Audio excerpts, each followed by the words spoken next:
ஒரு முக்கியமான ஒரு ராஜாவை குறித்து நாம் சிந்திக்க போகிறோம்.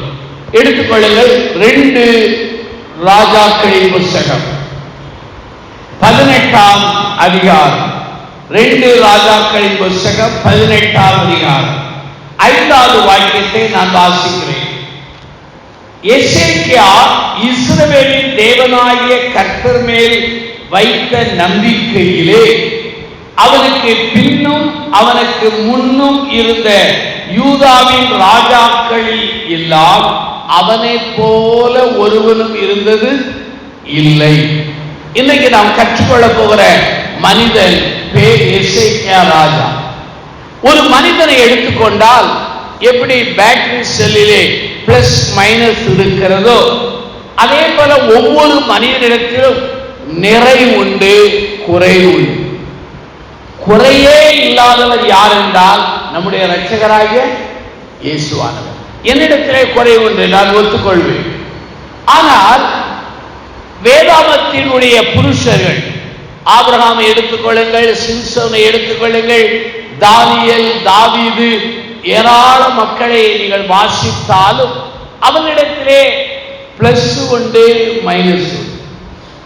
மைனஸ் அதிகமாக இல்லாதவர்கள் 2 பேர். ஒருவர் யார் என்றால் அருமையான பழைய ஏற்பாட்டு யோசேப்பு, இன்னொன்று தானியேல். மற்ற எல்லாரிடத்திலும் பிளஸ் உண்டு, மைனஸ் உண்டு. எசேக்கியா ராஜாவிடத்திலும் நல்ல குணங்களும் உண்டு, சில பலவீனங்கள் உண்டு. ஆனால் இன்றைக்கு நான் அவனுடைய பலவீனத்தை சுட்டி காண்பிக்க விரும்பவில்லை, நல்ல குணத்தை மாத்திரம் நான் சொல்ல விரும்புகிறேன். 1 ராஜாக்கள் 18ஆம் அதிகாரத்தை எடுத்து வைத்துக் கொள்வோம். அவனை குறித்து பரிசுத்த ஆவியானவர் எழுதுகிறார். எசேக்கியா இஸ்ரவேலின் தேவனாகிய கர்த்தர் மேல் வைத்த நம்பிக்கையிலே அவனுக்கு பின்னும் அவனுக்கு முன்னும் இருந்த யூதாவின் ராஜாக்களில் எல்லாம் அவனை போல ஒருவனும் இருந்ததில்லை. அப்ப கேட்கலாம், ஐயா தாவீது எப்படி? தாவீது காலத்திலே சமஸ்த இஸ்ரவேல், சாலமோன் காலத்திலே சமஸ்த இஸ்ரவேல், சாலமோனுக்கு பிற்பாடு அவன் மகன் காலத்திலே யூதயா இஸ்ரவேல் என்று 2ஆக பிரிகிறது. ஆகவே அந்த யூதயா பிரிந்த பிற்பாடு வந்த ராஜாக்களிலே எசேக்கியா ராஜா வருவரையிலும் முன்னாலேயும் பின்னாலேயும் அவனை போல நம்பிக்கை உள்ளவன் யாரும் இல்லை. நம்பிக்கை என்ன? தேவன் மேல் உள்ள நம்பிக்கை. தேவன் மேல் உள்ள நம்பிக்கை. வேதாகமத்திலே சில வார்த்தைகள் பயன்படுத்துவார்கள். நம்பிக்கை, விசுவாசம் என்று அநேக வார்த்தை பயன்படுத்துவார்கள். ஆங்கிலத்திலே ஹோப் என்பார்கள், ட்ரஸ்ட் என்பார்கள், ஃபெய்த் என்பார்கள். ஆனால் 1 கொரிந்தியர் 13:13 பாருங்கள், அன்பு, நம்பிக்கை, விசுவாசம் 3 எது பெரியது?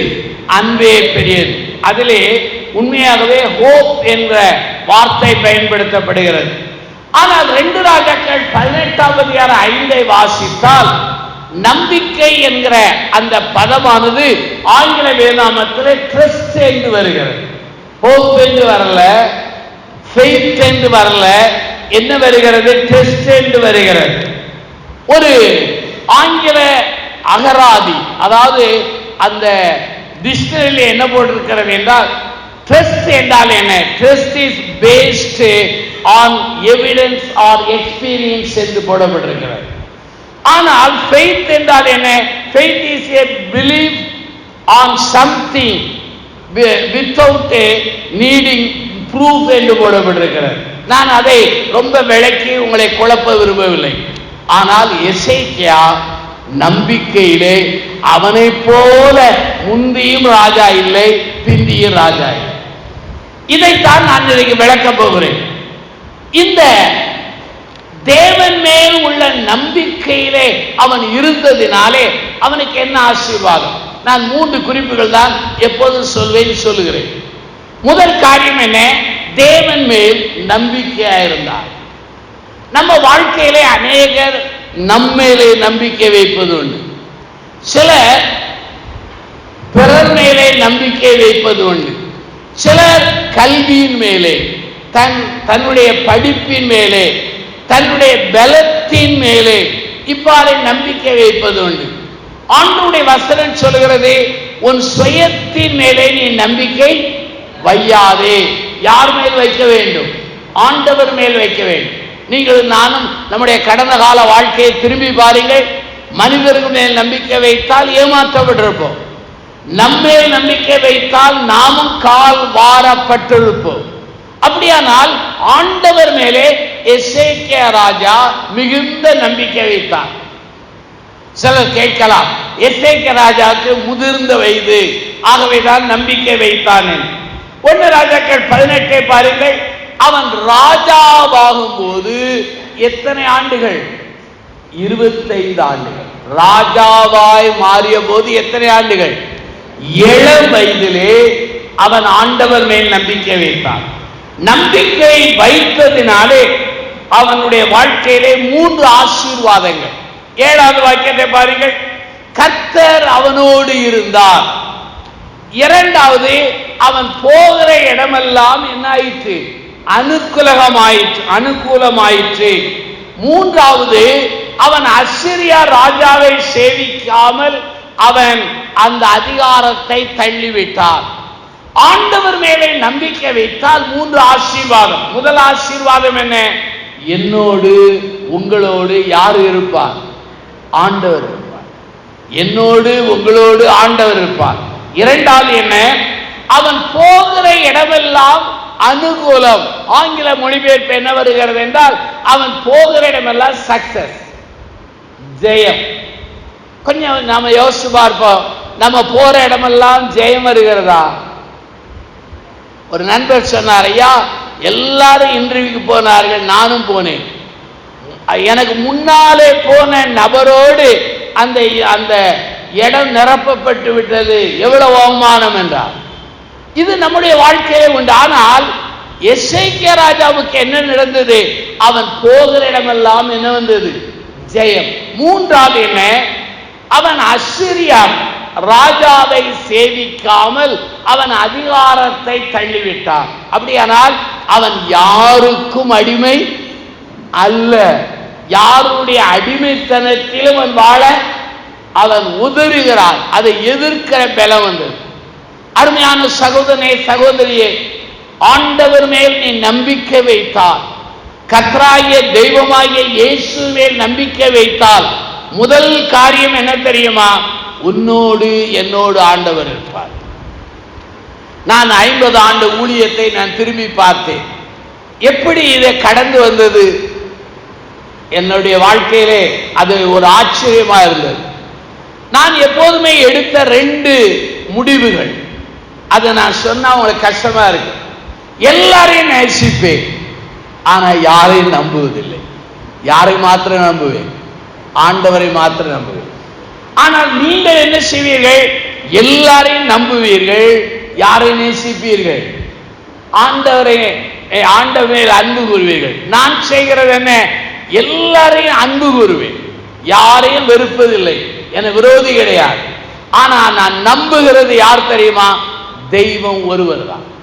அந்த ஆண்டவர் நம்மோடு இருந்தால் அவர் நம்மோடு கூட இருப்பார். நீங்கள் எவ்வளவுக்கு அவர்களை நம்புகிறீர்களோ அவர்களுக்கு அவ்வளவு ஆசீர்வாதம் வரும். நீ அதிகமாய் நம்பினால் அதிக ஆசீர்வாதம், நீ குறைவாய் நம்பினால் குறைவாய் ஆசீர்வாதம். நீ நம்பவே இல்லை என்றால் ஆசீர்வாதமே கிடையாது. அநேகர் சொல்வார்கள், ஐயா அந்த பிரசங்கியாரிடத்தில் போனால் இந்த பிரசங்கியாரிடத்தில் போனால் எனக்கு அனுகூலம் வருமா? நான் சொல்கிறேன், நாங்களெல்லாம் மனிதர்கள், கொஞ்ச காலம் இருப்போம், தேவராஜ்யத்துக்கு போய் விடுவோம். உங்களோடு எல்லா காலத்திலும் இருக்க வேண்டும் என்றால் யார் மேல் நம்பிக்கை வைக்க வேண்டும்? என்னை குறித்து உங்களை குறித்து சொல்ல வேண்டும். இந்த சகோதரர் சகோதரியை போல முன்னாலேயும் இல்லை பின்னாலேயும் இந்த நம்பிக்கை உள்ளவன் யாருமே இல்லை. அப்படியானால் 3 ஆசீர்வாதம். முதல் ஆசீர்வாதம் என்ன? அவனோடு ஆண்டவர் இருந்தார். 2வது ஆசீர்வாதம் என்ன? அவன் போகிற இடமெல்லாம் என்ன கிடைத்தது? ஜெயம். 3வது அவன் யாரையும் சேவிக்கவே இல்லை, சுவாதீனம் உள்ள மனிதனாயிருந்தார். சுவாதீனம் உள்ள மனிதனாயிருந்தார். சரி, நாம் நம்பிக்கை உள்ள ஆண்டவர் மேல் நம்பிக்கை வைத்தால் அந்த நம்பிக்கை உரசி பார்க்கப்படும். பேங்க்ல போய் உங்க நகையை அடவு வைக்கும் பொழுது அப்படி கண்மூடித்தனமா எடுக்க மாட்டாங்க. அங்க ஒருத்தர் இருப்பார், அதை வாங்கி கொஞ்சம் உரசி பார்ப்பார். ஏன் தெரியுமா? அது உண்மையா பொய்யா யோசிப்போம். நாமும் கூட பண நோட்டை வாங்கும் போது அது உண்மையான நோட்டா கள்ள நோட்டா பார்க்கிறது உண்டு இல்லையா? அதே போல நம்முடைய நம்பிக்கை சோதிக்கப்பட வாய்ப்பு, கட்டாயம் சோதிக்கப்படும். அப்படியானால் தங்கம் எப்படி சோதிக்கப்படுகிறதோ, அல்லது ஒரு வேலைக்கு உங்களை ஊர்ஜிதப்படுத்துவதற்கு நீங்கள் எப்படி பரிசோதிக்கப்படுகிறீர்களோ, அதே போல நம்முடைய நம்பிக்கை என்ன செய்யப்படும்? பரிசோதிக்கப்படும். ஆதியாமத்தை எடுங்க, ஆதியாம புஸ்தகத்தை நீங்க எடுங்க, 22ஆம் அதிகாரத்தை பாருங்க. கர்த்தர் ஆபிரகாமை என்ன செய்தார்? சோதித்தார். ஆபிரகாமிட்ட இருந்தது என்ன தெரியுமா? விசுவாசம். அவன்கிட்ட விசுவாசம். ஆகவேதான் வேதத்திலே அவன் விசுவாசிகளின் தகப்பன் என்று சொல்லப்படுகிறார். இன்னைக்கு கிறிஸ்தவர்களுக்கும் ஆபிரகாம் தகப்பன் தான். முஸ்லிம் மக்களும் ஆபிரகாமை தகப்பன் என்று சொல்கிறார்கள். யூதர்களும் என்ன செய்கிறார்கள்? தகப்பன் என்று சொல்கிறார்கள். ஆனால் இந்த ஆபிரகாம் விசுவாசிகளின் தகப்பன். அவனை சோதித்தார். என்ன சோதித்தார்? ஆண்டவர் சோதிக்கிற விதம் வித்தியாசம். என்னை சோதிக்கிற விதம் வித்தியாசம், உங்களை சோதிக்கிற விதம் வித்தியாசம். யாரை அதிகமாக நேசிக்கிறாரோ அவர்களை சிற்றித்து என்ன செய்கிறார்? சோதிக்கிறார். ஆபிரகாமுக்கு என்ன செய்தார்? அவனிடத்தில் எதை அவனிடத்தில் எது விலையேற பெற்றதோ அதை கேட்டார். உன் ஏக புதல்வனும் நேசகுமாரனை எனக்கு பலியிடு என்றார். ஆண்டவரே கொடுக்கிறார். கொடுக்கிற ஆண்டவருக்கு எடுக்கவும் என்ன உண்டு? அதிகாரம். அநேகர் கொடுக்கிற ஆண்டவர் எடுப்பார், ஆனால் என்னாலே உங்களாலே தாங்க முடியாது. ஆனால் ஆபிரகாமுக்கு கொடுத்தார். உன் மகனை கொடு என்றார். அவன் யார்? விலையேற பெற்றவன், நீண்ட காலம் கழித்து பெற்றவன், வாக்குத்தத்தத்தின் குமாரன். ஆபிரகாமின் எதிர்கால நம்பிக்கை அவன்தான். ஆனாலும் கூட அந்த மகனை கொடுத்தான், பலியிட கொடுத்தான். அது அவனுடைய விசுவாச வாழ்க்கைக்கு வைத்த ஒரு அருமையான அவனுடைய நம்பிக்கையை பரிசோதிக்கிற ஒரு நிலைமை. சரி, யோபை பாருங்கள். ஆண்டவர் விலையேற பெற்றதை கேட்கவில்லை, எதையெல்லாம் கொடுத்தாரோ அத்தனையை வேண்டிக் கொண்டார். ஆஸ்தி போய்விட்டது, பிள்ளைகள் போய்விட்டது, சரீர சுகம் போய்விட்டது, மனைவியின் ஆறுதல் போய்விட்டது, ஏன் நண்பர்களின் உற்சாகமான வார்த்தை போய்விட்டது, எல்லாம் போய்விட்டது. ஆனால் எசேக்கியா ராஜாவை எப்படி சோதித்தார் தெரியுமா? 2 ராஜாக்கள் 18 எடுங்க, 2 ராஜாக்கள் 18வது அதிகாரத்தை எடுங்க, 13 பாருங்கள். யூதாவின் ராஜாவாகிய எசேக்கியாவின் 14ஆம் வருஷத்திலே அசிரியா ராஜாவாகிய சனகரிப்பு யூதாவில் இருக்கிற அரணான சகல பட்டணங்களுக்கு விரோதமாய் வந்து அவைகளை என்ன செய்தான்? பிடித்தான். நல்ல கவனிங்க. அவன் ராஜாவும் போது 25 வயது. இப்ப எத்தனை வருஷம்? 14 வருஷம். அப்ப எத்தனை வருஷம் வயது? 39.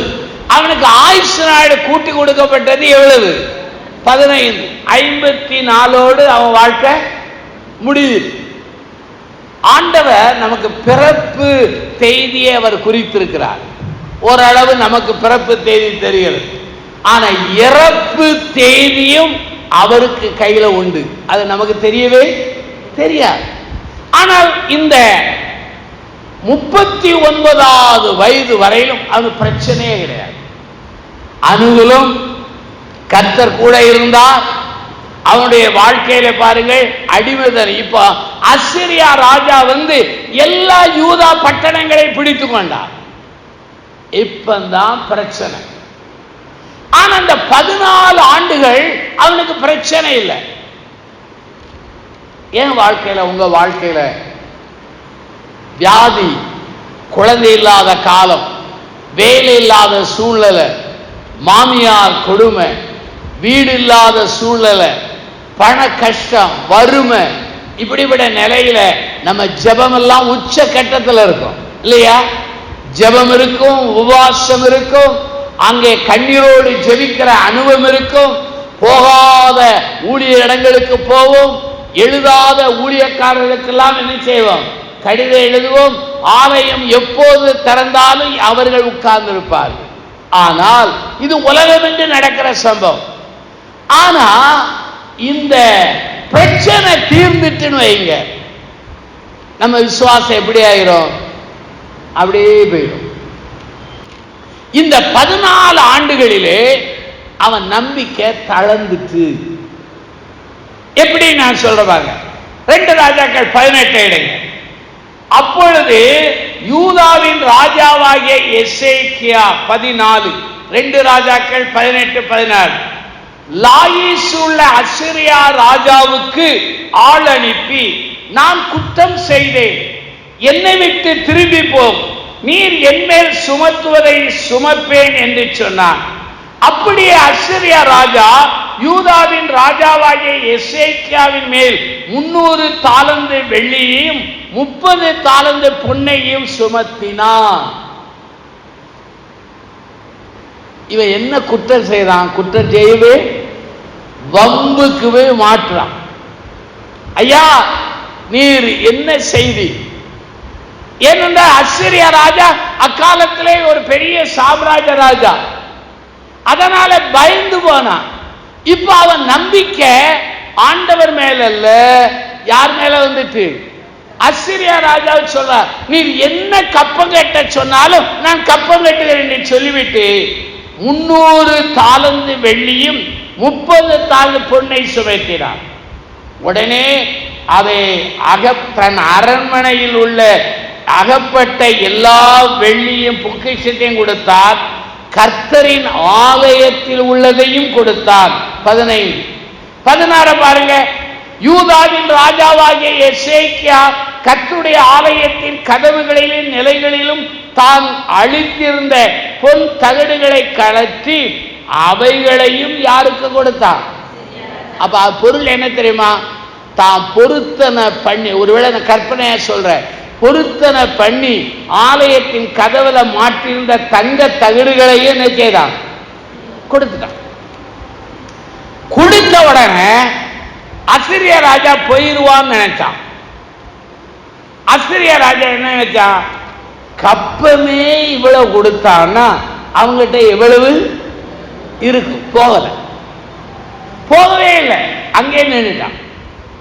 இப்பந்தான் எசேக்கியா தன்னுடைய நம்பிக்கையின் வலுவில் இருந்து எழுந்து மேலே வருகிறார். அல்லேலூயா. நம்பிக்கை சில சமயம் குறையும், சில சமயம் கூடும், அது நம்மால் உண்டாகும். ஆனால் ஆண்டவருடைய சுவாபம் என்ன தெரியுமா? நாம் நம்பிக்கையை தூக்கி எடுக்கிறவன், விழுந்து போனவனை தூக்கி எடுக்கிறவன். நான் எத்தனையோ முறை என் வாழ்க்கையில சோதனை, வேதனை, வியாதி வரும்போது என் நம்பிக்கை தளர்ந்திருக்கு. ஆனா அது ஒரு நாளோடு எழுந்திச்சிருக்கு, நீண்ட காலம். ஆனா இங்க இருக்கிற அநேகருக்கு நம்பிக்கை தளர்ந்து 10 வருஷம் ஆனது, 15 வருஷம் ஆனது, எந்திரிக்கவே இல்லை. ஆனா இந்த கூட்டத்தில் நம்ம எந்திரிக்க போறோம். இப்போ முதலாவது சொன்னேன், கர்த்தர் மேல் வைத்த நம்பிக்கையினாலே அவனுக்கு இருக்கிற 3 ஆசீர்வாதங்களை சொன்னேன். முதல் ஆசீர்வாதம் என்ன? கர்த்தர் அவனோடு இருந்தார், போகிற இடமெல்லாம் என்ன வந்தது? ஜெயம். எந்த மனிதனுக்கும் அவன் அடிமை இல்லை. 2வது குறிப்பு என்ன? அவன் நம்பிக்கையை சோதிப்பதற்கு ஆபிரகாமுக்கு கொடுத்ததை, ஆபிரகாமுக்கு அவனுக்கு பிரியமானதை எடுத்து கேட்டார் ஆண்டவர் தேவன். ஆனால் யோபுவினிடத்திலே கொடுத்த எல்லாவற்றையும் கேட்டார். ஆனா அந்த எசேக்கியா ராஜாவுக்கு அவன் நம்பிக்கை சோதிக்க என்ன செஞ்சார் தெரியுமா? 4 பக்கமும் பிரச்சனையை உருவாக்கினார். நாலா பக்கமும் அவனுக்கு யுத்தமும் பிரச்சனை வந்தது. ஒரு ராஜாவுக்கு பிரச்சனை எங்கிருந்து வரும்? இன்னொரு ராஜாட்ட தான் வரும் இல்லையா? இப்ப உங்க குடும்பத்துல பிரச்சனை எங்க வரும்?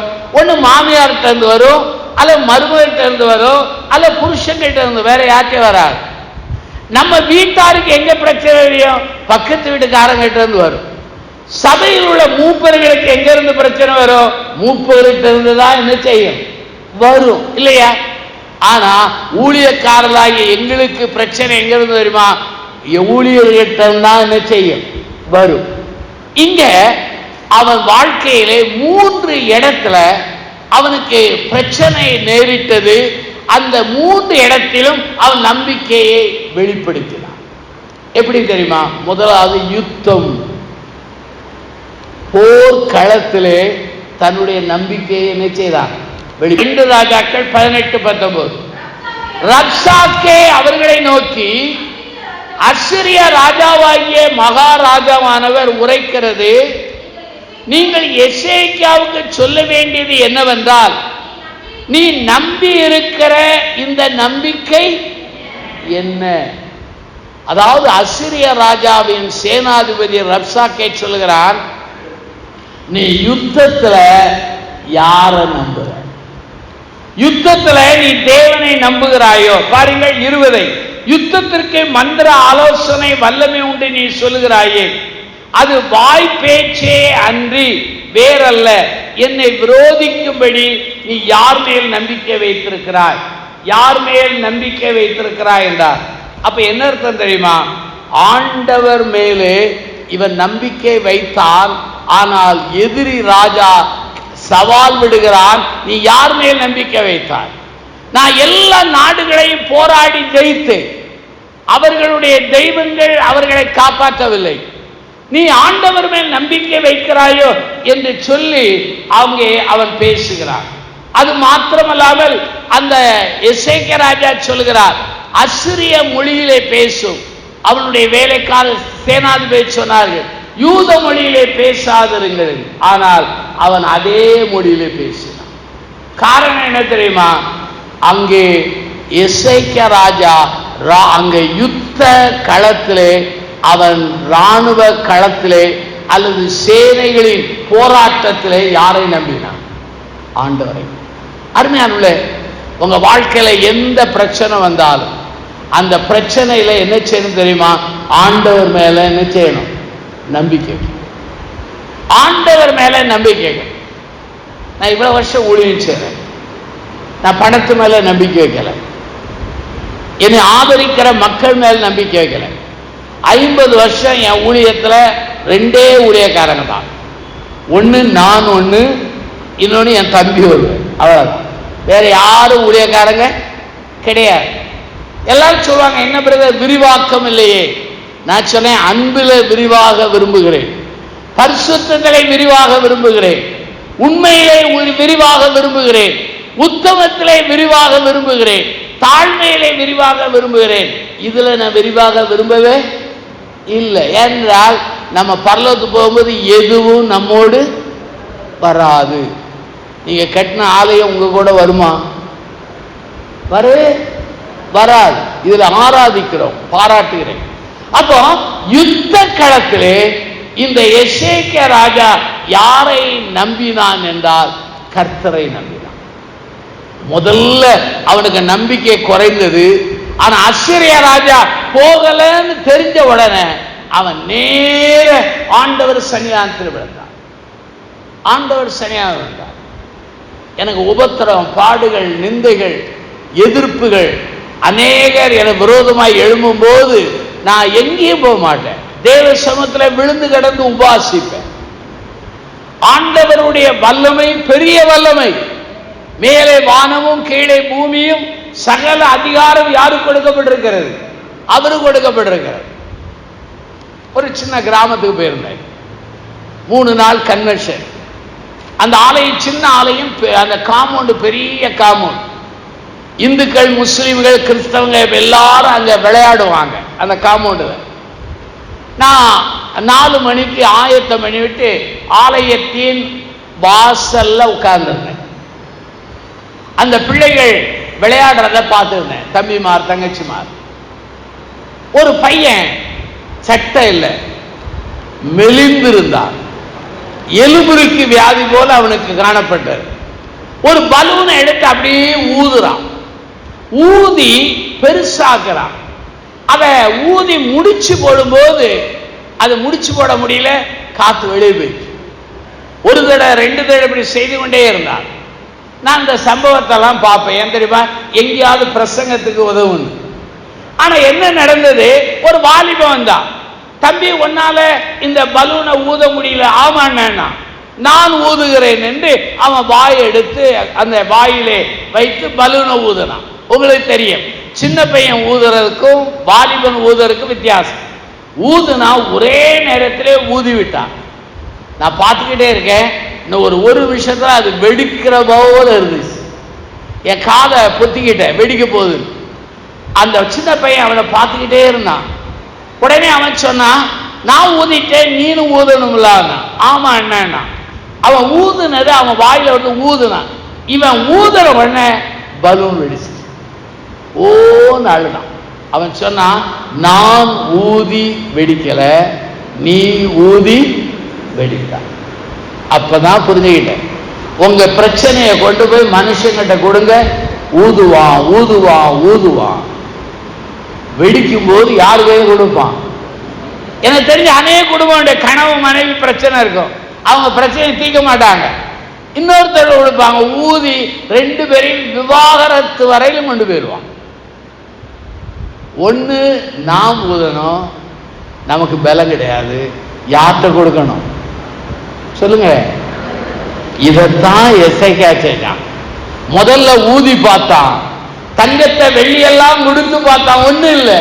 இப்ப நேர வந்து விழுந்துட்டான். அப்போ அவனுடைய நம்பிக்கையை பரீட்சிக்க ஆண்டவர் கொடுத்த முதல் இடம் என்ன தெரியுமா? யுத்த களம். 2வது இன்னொரு களம் இருக்கிறது, எடுங்க 2 ராஜாக்களின் புத்தகத்தை எடுங்க, அதுல 19 எடுங்க. 2 ராஜாக்கள் 19 எடுங்க. அதுல அந்த ராஜாவினுடைய சேனாதிபதி ரப்சாக்கே தன்னுடைய சேனாதிபதிகளை அனுப்பி ஒரு கடிதத்தை அனுப்புகிறார். 2 ராஜாக்கள் 19 எடுங்க, 19 எடுங்க, 14.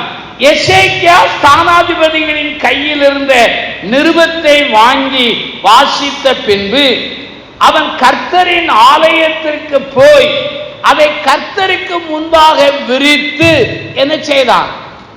ஜெபித்தான். முதல்ல என்ன தெரியுமா? யுத்தம். 2வது நிந்தனை கடிதம். அந்த கடிதம் வந்த உடனே அவன் டிப்ரெஷனுக்குள்ள போல, வர்றவங்க போறவங்கிட்டலாம் அதை காமிக்கல. என்ன செய்வான் தெரியுமா? நேர தேவாலயத்துக்கு போறான். தேவாலயத்தில் விரித்து வைத்து இஸ்ரவேலின் தேவனை நோக்கி ஜெபித்தான். அப்போ 2வது அவனுடைய வாழ்க்கையில நம்பிக்கை பரீட்சை பார்க்கிற இடம் என்ன தெரியுமா? நிந்தை அவமான கடிதம். நம்ம வாழ்க்கையில 2 காரியம் நடக்கும். முதல் காரியம் என்ன தெரியுமா? நம்ம செய்ததை செய்யவில்லை என்பார்கள், செய்யாததை செய்தோம் என்று சொல்வார்கள், சொன்னதை சொல்லவில்லை என்று சொல்வார்கள், சொல்லாததை சொன்னோம் என்று சொல்வார்கள். இந்த நிந்தனை வரும். இந்த நிந்தனை வரும்போது அநேகர் சோர்ந்துருதாங்க. அநேருக்கு நிந்தனை வந்த உடனே உள்ள இருக்கிற திருவாளர் மனுஷன் என்ன செய்யறான்? மனுஷன் என்ன செய்யுது? வெளியே வந்துருது இல்லையா? வட்டமுகம் சகரமாயிருது, கண்ணெல்லாம் கோப கணல் வருகிறது, நல்ல வார்த்தை கெட்ட வார்த்தையாய் மாறிவிடுகிறது, சாட்சியெல்லாம் பறந்து போய் விடுகிறது. இதான் நடக்கு. ஆனா இந்த எசேக்கியா ராஜா கடிதம் வாங்கின உடனே நானும் நீங்களும் இருந்தால் மண்டையில அடிச்சிருப்போம் இல்லையா? அல்லது மார்பில் அடித்திருப்போம், அல்லது செல்போனை எடுத்து நமக்கு தெரிந்த இடத்தெல்லாம் இதை என்ன சொல்லியிருப்போம். இந்த செய்தி யாருக்குமே தெரியாது, நாமே அதை விளம்பரப்படுத்தியிருப்போம். அவனா அதுல அவன் தேவ சமூகத்தில் வைத்து ஜெபித்தான். அந்த ஜெபம் அந்த காரியத்தை வைத்ததினாலே அற்புதம் நடந்தது. 2 பேர் தேவாலயத்துக்கு சென்றார்கள். இப்படி சொன்ன உடனே உங்களுக்கு இயேசுவினுடைய ஓமை வரும் இல்லையா? 2 பேர் ஆலயம். நான் சொல்றேன், இதே 2 ராஜாக்கள் 19 2 பேர் ஆலயத்துக்கு போனாங்க. ஒருவர் யார் தெரியுமா? எசேக்கியா ராஜா தன்னுடைய நிந்தை கடிதத்தை எடுத்துக்கொண்டு போனான். இன்னொருத்த யாரு பாருங்க, வாசிங்க. 2 ராஜாக்கள் 19 எடுங்க, 36 நானே வாசிக்கிறேன். அப்பொழுது அசீரியா ராஜாவாகிய சனகரிப்பு பிரயாணப்பட்டு திரும்பி போய் நினிவேலே இருந்து விட்டான். அவன் தன் தேவனாகிய நிஸ்ரோக்கின் கோவிலிலே படிந்து கொள்ளுகிற போது அவன் குமாரராகிய அத்ரமேலேக்கும் சரேத்சேரும் அவனை பட்டயத்தினால் வெட்டி போட்டு ஆரராத் தேசத்துக்கு தப்பி ஓடி போனார். ஒருவன் மெய்யான தேவ சமூகத்துக்கு போனான். அவன் போனதின் விளைவு என்ன தெரியுமா? இவன் தேவனுடைய ஆலயத்துக்குள்ள நுழைஞ்சதுனால பரலோகத்திலிருந்து ஒரு தூதன் வெளியே புறப்பட்டான் இல்லையா? பாருங்க, 2 ராஜாக்கள் 19 பாருங்க, அங்கே 35 சொல்கிறது. அன்று ராத்திரியிலே சம்பவித்தது என்னவென்றால், கர்த்தருடைய தூதன் புறப்பட்டு அசீரியரின் பாளையத்திலே லட்சத்து. அப்ப என்ன தெரியுமா? இவன் ஆலயத்துக்குள்ள நுழைஞ்ச உடனே ஆண்டவர் பரலோகத்திலிருந்து தான் தூதனை அனுப்பினார். ஆண்டவர்கிட்ட பல்வேறு தூதர்கள் இருக்கிறாங்க. இந்த தூதனுடைய கெப்பாசிட்டி என்ன? ஒரு தூதன் எத்தனை பேர் அடித்தான்? 180,000 பேர். ஆனால் சனகரிப்பு ராஜா அப்படிதானே போட்டிருக்கு. சனகரிப்பு அப்போது சனகரிப்பு தன் தேவாலயத்துக்குள்ளே போனான். அவன் பிள்ளைகளே அவனை கொலை செய்தார். முதல் அவன் நம்பிக்கை பரீட்சிக்க பார்க்கப்பட்ட இடம் யுத்த களம். இரண்டாவது அவன் அவனுடைய நம்பிக்கை பரீட்சிக்க பார்க்கப்பட்ட இடம் என்ன தெரியுமா? நிந்தை அவமான கடிதம். உங்களுக்கு விரோதமா யாரா பேசுறாங்களா? அப்பவே புரிஞ்சிடுங்க, உங்க நம்பிக்கை பரீட்சிக்கப்படுகிறது. உங்க நம்பிக்கை பரீட்சிக்கப்படும். நீங்க ஆலயத்திலிருந்து 10 பைசா எடுக்காம இருக்கலாம், ஆனா பலர் உங்க மேல அநியாயமா குற்றம் சுமத்தலாம். அதை பத்தி கவலைப்படாது. ஆண்டவர் உங்களை குறை சொல்லக்கூடாது, உங்க மனசாட்சி உங்களை குறை சொல்லவே கூடாது. உலகம் என்ன சொன்னாலும் அதை பற்றி நாம் பயப்பட வேண்டிய அவசியமே இல்லை. மூன்றாவது, இன்னொரு இடத்திலும் அவனுடைய நம்பிக்கை பரீட்சிக்கப்பட்டது. எடுங்க 2 ராஜாக்கள் 20ஆம் அதிகாரம். எசேக்கியா வியாதிப்பட்டார். இப்பதான் பலருக்கு யோசனை வருது, தேவ நம்பிக்கை உள்ளவர்களுக்கு வியாதி வருமா? ஆண்டவருடைய ஊழியர்களுக்கு வியாதி வருமா? எலிசா என்பவன் மரணத்துக்கு ஏதுவான வியாதிப்பட்டான். அவன் எத்தனை மடங்கு ஆவின் அபிஷேகம்? 2 மடங்கு. எசேக்கியா ராஜா நம்பிக்கை உள்ள ராஜா, அவன் வியாதிப்பட்டான். வியாதிப்பட்ட உடனே தீர்க்கனான ஏசாயா வந்து சொல்கிறார், ராஜாவே உன் வீட்டு காரியத்தை என்ன செய்யும்? நமக்கெல்லாம் இப்படி யாராவது சொன்னா நல்லா இருக்கு இல்லையா? இத்தனாந்தே நீ இறக்க போறது சொன்னா எவ்வளவு நல்லா இருக்கு. ஆனா இவனுக்கு சொல்லப்படுது. எங்க அம்மா ரொம்ப பக்தியா இருப்பாங்க. அம்மாவுடைய ஜபத்துலலாம் நாங்கள்லாம் மாறணும். 2006ஆவது ஆண்டிலே டிசம்பர் மாதம் 31 நான் வீட்டுக்கு போறேன். மார்த்தாண்டத்தில் ஒரு மீட்டிங் முடிச்சுட்டு 1ஆம் தேதி காலையில் 2 மணிக்கு நான் வீட்டுக்கு போயிட்டேன். என் பழக்கம் என்ன தெரியுமா? வீட்டை விட்டு வெளியே போகும்போது எங்கள் அம்மாட்ட சிலுவை வாங்காமல் போக மாட்டேன்.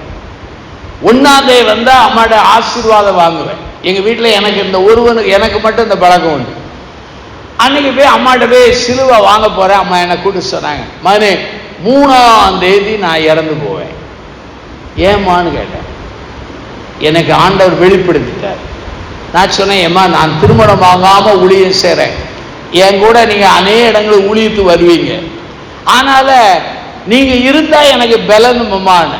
இல்லை மகனே, என் காலம் முடிந்துட்டு சொன்னாங்க. நான் அழுதேன். என் கூட சேர்ந்து 3 நாள் சங்கிலி ஜெபம் பண்ணுனாங்க.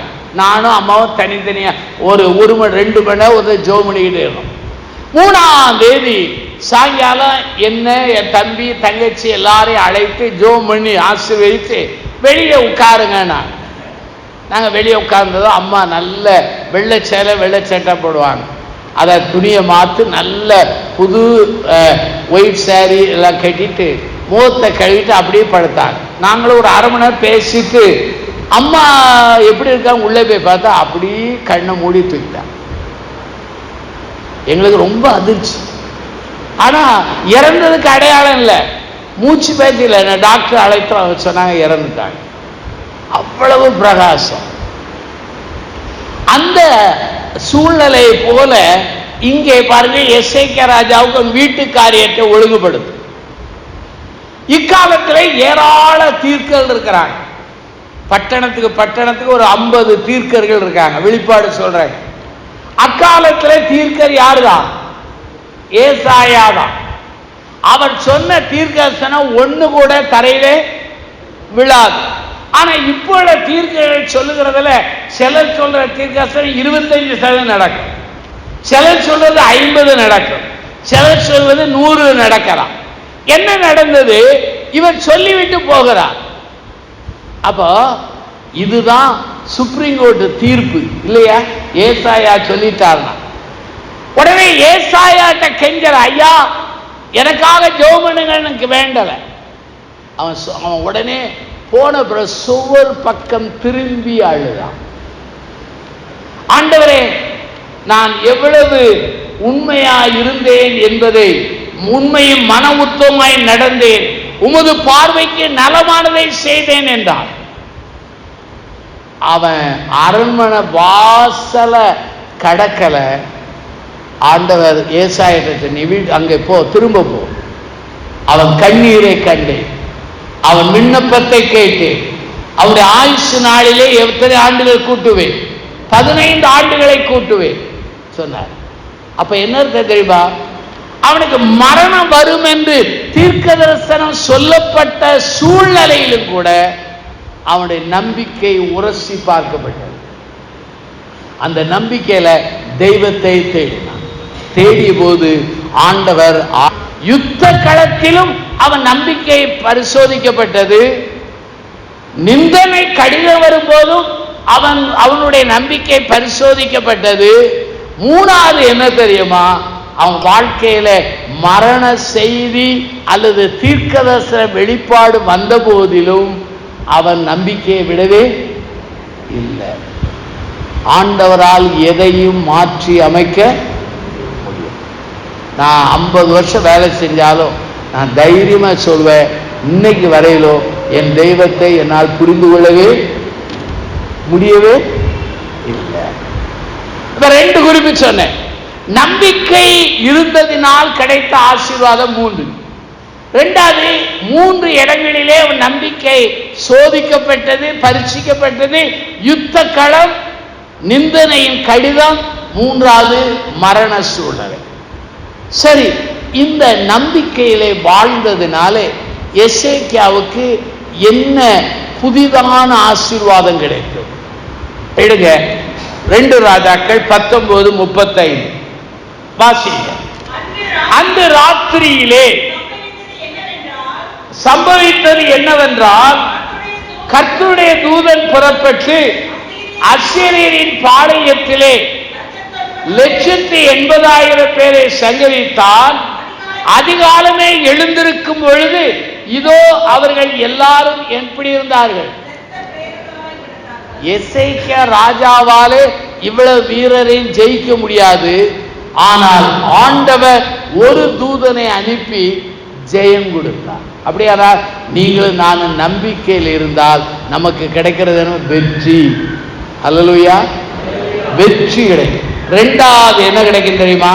2 ராஜாக்கள் 20ஆம் அதிகாரம் 6 பாருங்கள். உன் நாட்களோடு 15 வருஷங்களை கூட்டுவேன், உன்னையும் இந்த நகரத்தையும் அசீரியா ராஜாவின் கைக்கு தப்புவித்து என் நிமித்தம் என் தாசனாகிய தாவீது நிமித்தம் இந்த நகரத்துக்கு ஆதரவாய் ஆண்டவர் சொல்றார். முதலாவது ஜெயம், 2வது அவனுக்கு என்னது? ஆயுசு. முதலாவது ஜெயம், 2வது என்னது? ஆயுசு. மூணாவது என்ன? கொஞ்சம் பைபிளை திருப்புங்க, 2 நாளாகமத்துக்கு திருப்புங்க, 2 நாளாகமத்துக்கு திருப்புங்க. 30ஆம் அதிகாரம், 30ஆம் அதிகாரம் எடுங்க, 25, 26 வாசிக்கலாம். யூதாவின் சபை அனைத்தும் ஆசாரியரும் லேவியரும் இஸ்ரவேலிலிருந்து வந்தவர்களுடைய சபை அனைத்துமாகிய இஸ்ரவேல் தேசத்திலிருந்து வந்த வாசியங்கள் அந்நியரும் யூதாவில் குடியிருந்தவர்கள் மகிழ்ச்சியாயிருந்தார்கள். அப்படியே எருசலேமிலே மகா சந்தோஷம் உண்டாயிருந்தது. தாவீது குமாரனாகிய சாலமோன் என்னும் இஸ்ரவேலுடைய ராஜாவின் நாட்கள் முதற்கொண்டு. அப்ப என்ன அர்த்தம்? பஸ்காவை ரொம்ப நாள் கொண்டாடல. எசேக்கியா ராஜா பஸ்காவை கொண்டாடினான். கொண்டாடின போது மகிழ்ச்சி வந்தது. அந்த மகிழ்ச்சியான காலம் சாலமோன் ராஜா முதற்கொண்டு அந்த மகிழ்ச்சி வரவே இதுவரையில் வர. அப்ப என்ன தெரியுமா? எசேக்கியா ராஜாவின் காலம் பொற்காலம். என்ன காலம்? பொற்காலம். அவனுடைய நம்பிக்கை குறித்து சொல்லப்பட்டிருக்கிறது.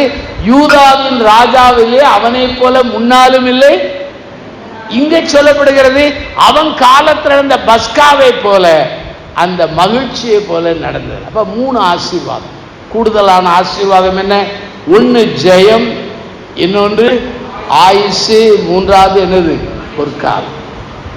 யோவான எடுங்க, யோவான எடுங்க, அதுல 5ஆம் அதிகாரத்தை புரட்டுங்க. யோவான் 5ஆம் அதிகாரத்தை புரட்டுங்க.